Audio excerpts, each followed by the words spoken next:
Welcome back to my vlog. So guys, today is the start of Mama Bear's birthday celebration. Tara, join us. Kaya mga bagets. Masama ako lang siya ng isa o dalawang gabi. Kailangan lang. Lapit na mag-cute. Family gathering on Mama's birthday. Wow, so there's a pool. Ito sa Los Baños, Laguna. And for 8,000 pesos, itong included. 3 kwarto siya, double bunk beds. And this is the other room. Second room. Okay. Second room. This is the third room. Okay, happy birthday to you. Happy birthday to you. Happy birthday. Happy birthday. Happy birthday to you. Yeah. Debut, debut.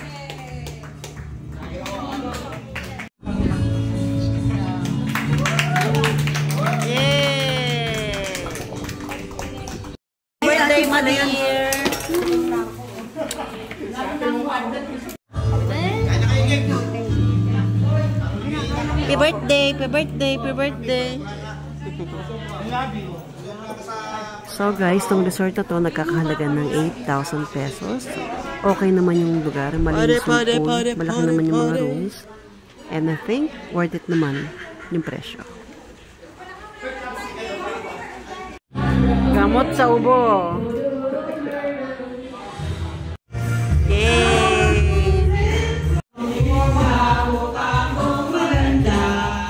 Asan yung tagay mo dyan? Ayaw mo pa no.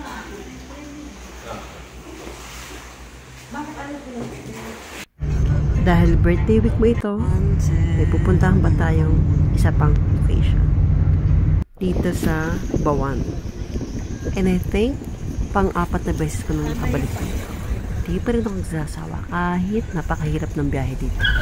Oops! Delikado yun.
And the next day, nandito kami sa pier ng Batangas, papunta naman sa Puerto Galera.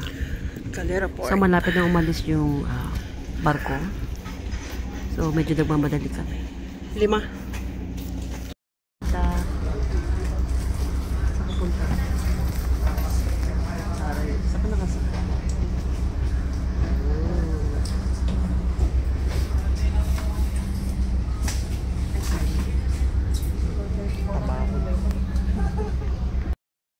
Saan napunta?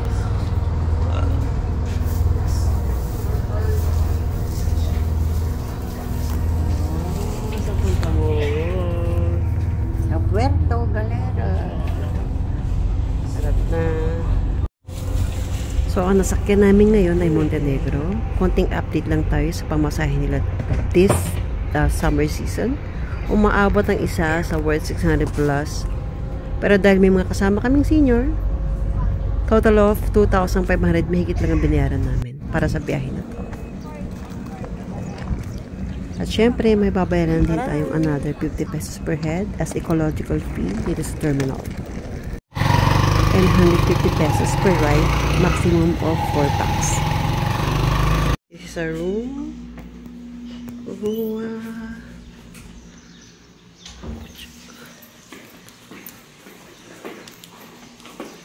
Welcome to Puerto Galera. Marita ka. Tingin tayo nung, ito yung menu nila. Pili daw muna tayo ng iba. Ayan, may gulay, may ano. Yes.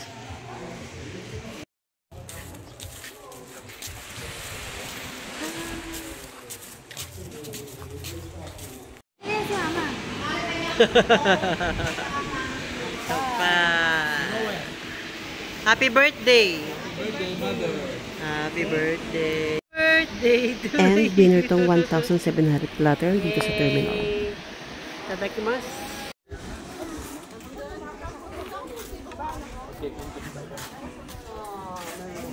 Team Jordan. Team Jordan. Wala na yung kasama natin. Si mother. Nauna na. Nandun na yun. Tara! Oh.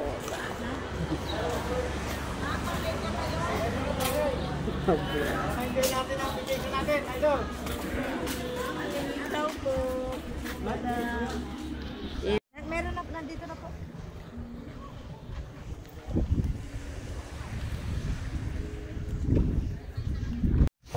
Ligo na. Ang birthday girl. Lamig yata eh. Ay, sabi black ka na. Pagluso mo, Paglusong ko, hindi ka na ahon. Maganda mga bato din. Yan. Beach. Tublob ka. Cheers, Mariote. Kala mo lang. Lamig naman eh.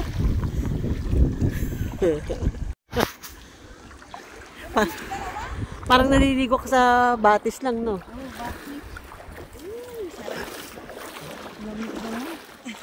Pag po na ano yung katawan, mawawala. Oh, alalayan mo si mama. Alalayan ako pa ilan. Okay na dito ako, malalim na dyan eh. Oh. Ano? Natulog yan. Wala na lamig yung mao. Wala na. Oh, wala na. Oh, salampakan na dyan sa ano. Pwede na. Nawala na po, no? Let's do this! Lagay ko lang to.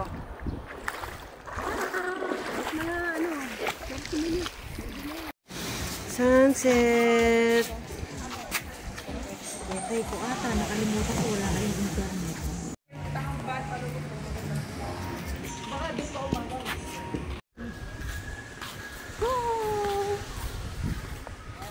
Hindi mo Wala kami yung cellphone ko, wala tayong internet. okay. Nakalimutan ko nga eh. And winner talaga yung view dito during 5 p.m. in between 6:30. Look at the view. Nice. What you got? What you got?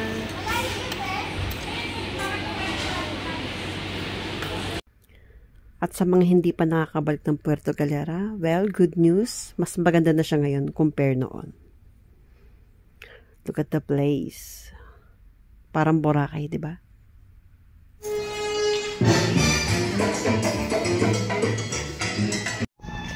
At sa mga extra adventures, you can try this one, UFO, for 2,500 per ride. Oh.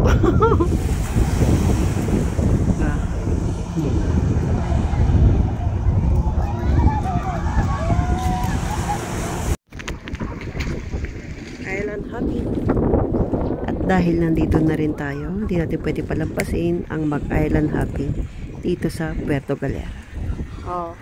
At sa mga nagtatanong kung magkano to, Ready ka for na ba? only 3,000 peso, pwede mo nang malibot ang 3 isla na malapit sa White Marami ng Beach. isda, oh.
Malinaw yung water.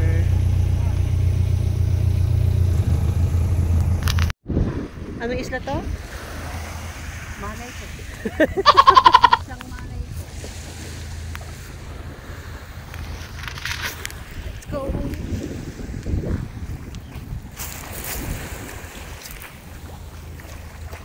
Nice pebble.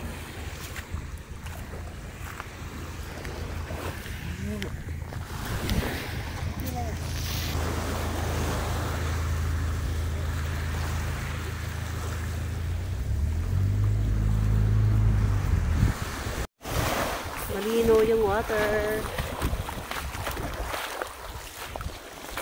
Ay.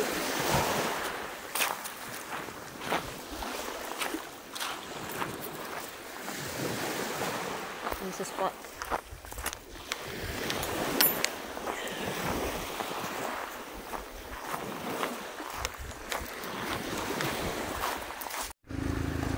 So, ayun na nga guys, ang tawag sa isla na ito ay Bayanan Beach. Hindi naman siya kalayuan mula sa port. And talagang walang katao-tao sa isla na ito, kundi kayo lang at mga ilang island hoppers like me and my family.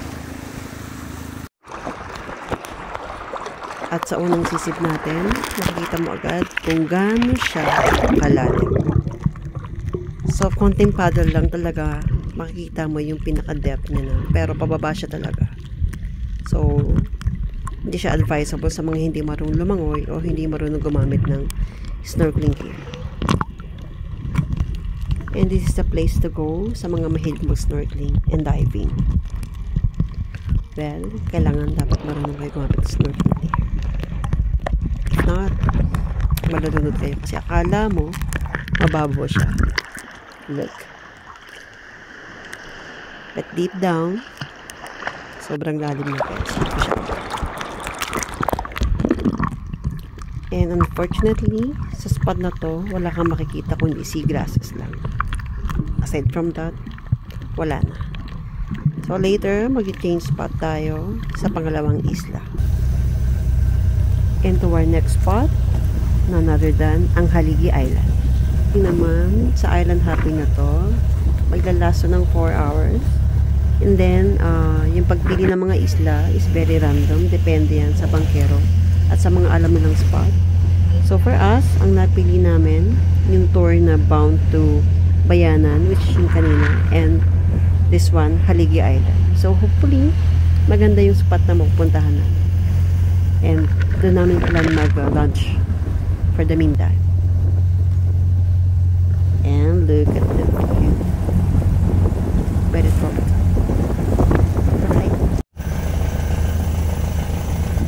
Finally, arrived na dito sa Haligi Island. And so nice. Maraming mga palm trees na pwede mo sinulan. And the water is clear.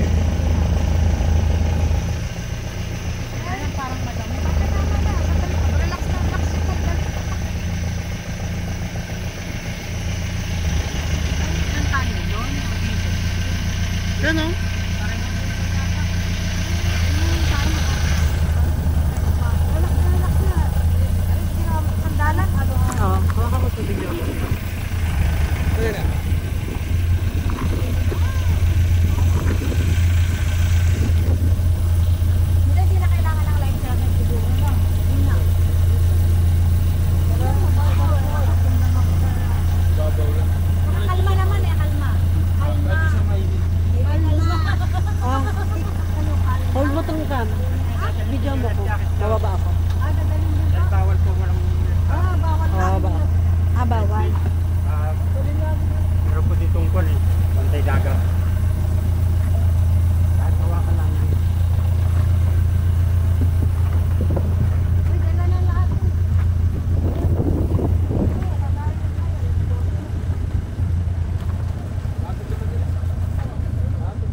Lalay. Salamat. Uy, tapamangan. Uy, tapamangan tapit siya.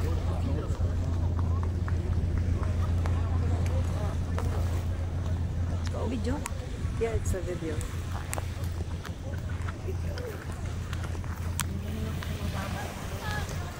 Dami mong dala. Okay lang, magaan naman.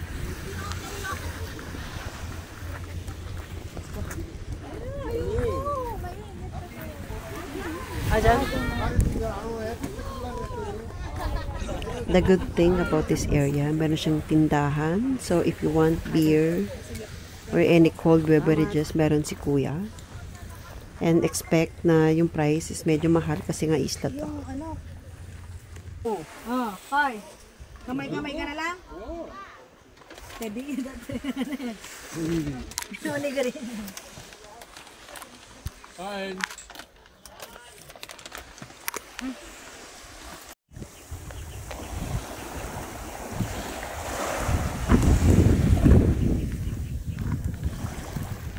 Sorry, fish. Buhay pa to.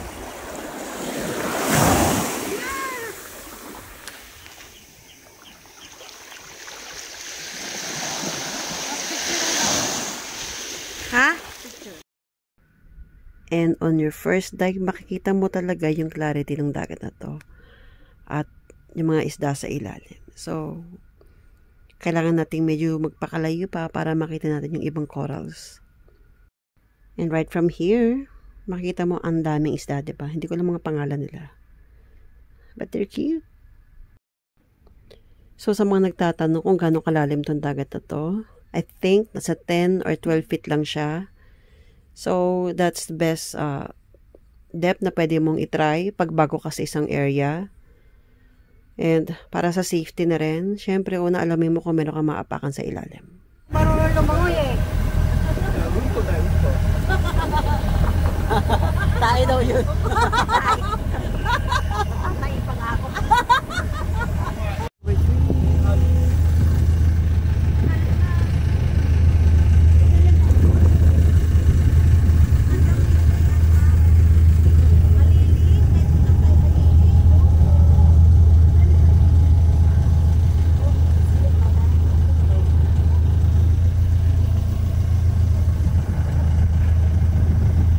Bababa lang.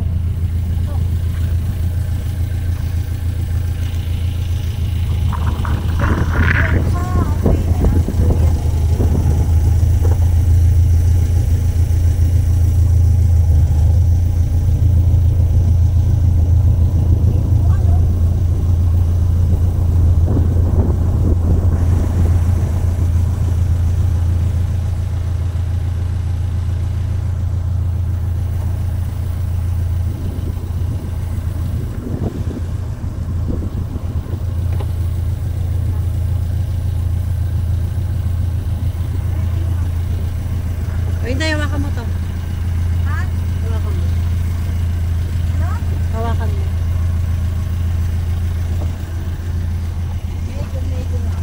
Bibidyoin kita? Island number 3. Lalim na lang.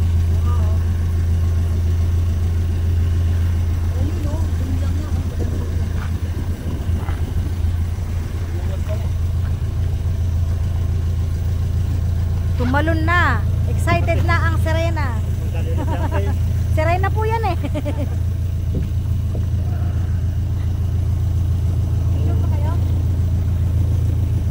Oh, yung camera. Uy.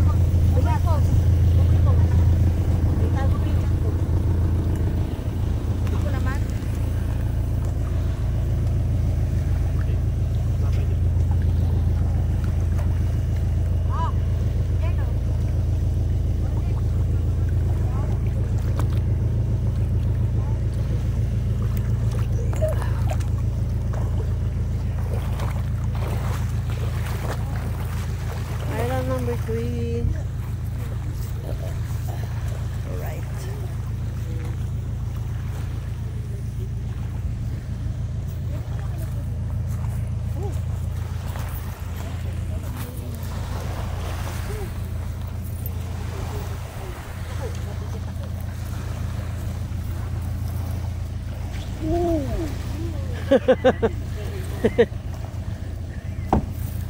Okay.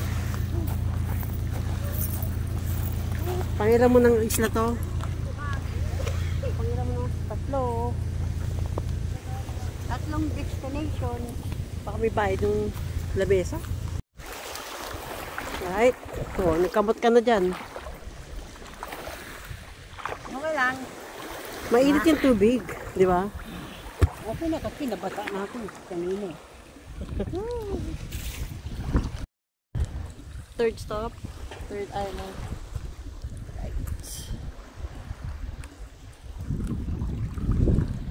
Okay. Snorkeling time. Island number 3. Malalim siya. Ligo na. Ligo na. Ligoan na.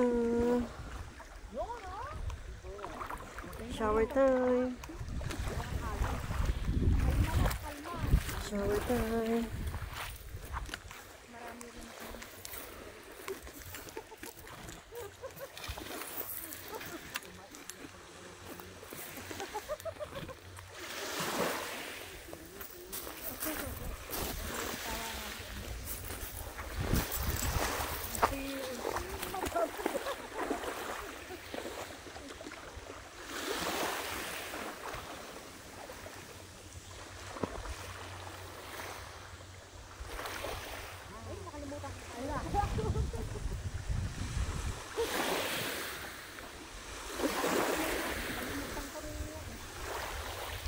Yan na lang sabi ko ngayon ka, no?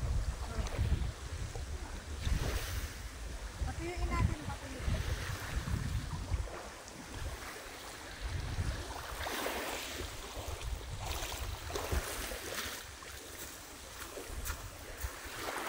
Lilistik pa rin. Parang hindi na umakapit. Yes, perfect. Perfect, perfect. Perfect with sunset. Inday.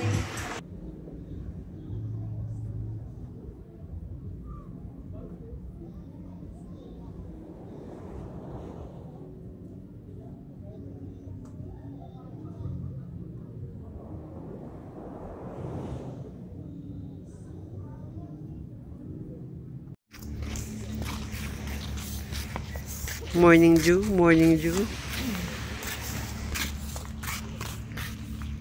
Morning mga idol. Kuno mga bebe ko. Morning mga bebe ko. Hanggang ngayon, bilog.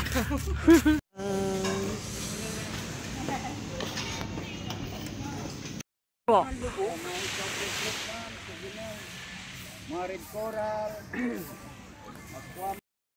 Ano? Basta pagpaa. Nakakapagod ah. Oh, akit na dito. Ay, maganda yung araw. Yan. Kita tayo. Tuhod ko. What's up, day 3? Way to Tukuran Falls. Lalaman mo. Wala nga uuwi hanggat hindi nila. Diba? Walang uwin at hindi manas ang bawat isa. At di mataas ang uric. Hi guys. Shout out. Oh, yeah. Ayan. Diyan pala apply munti. Pa natin nagdadaanan. Yes. Diyan kami sumakay ng ano, banana boat.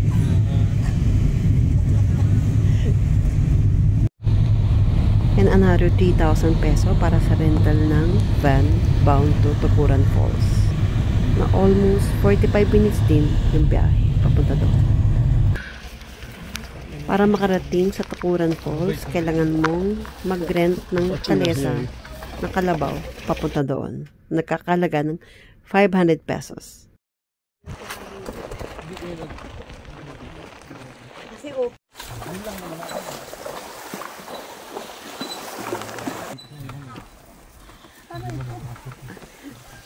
Sinimog ko, Lapit lang, malapit na. Magugutom tayo dito.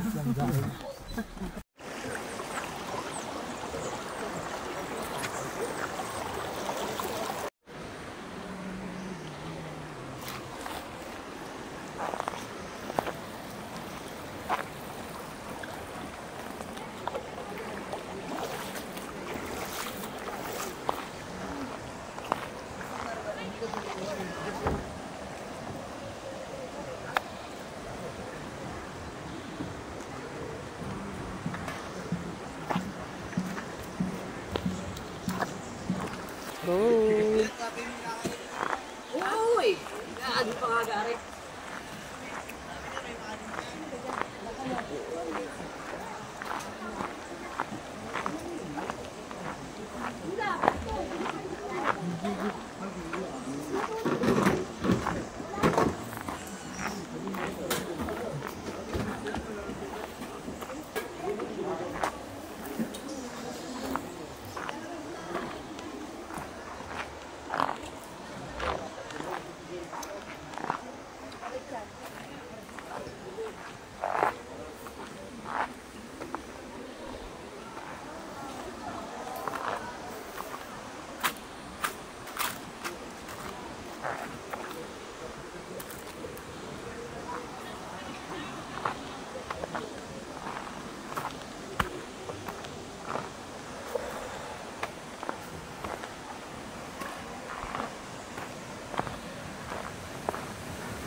So, hi! Iba ang kapangyarihan. Ngayon yun, hindi umuwi. Ngayon yun, hindi uwi.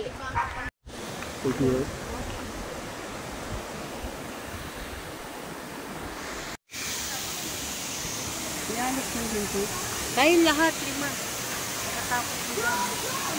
Unang-unang video. Yan, galing.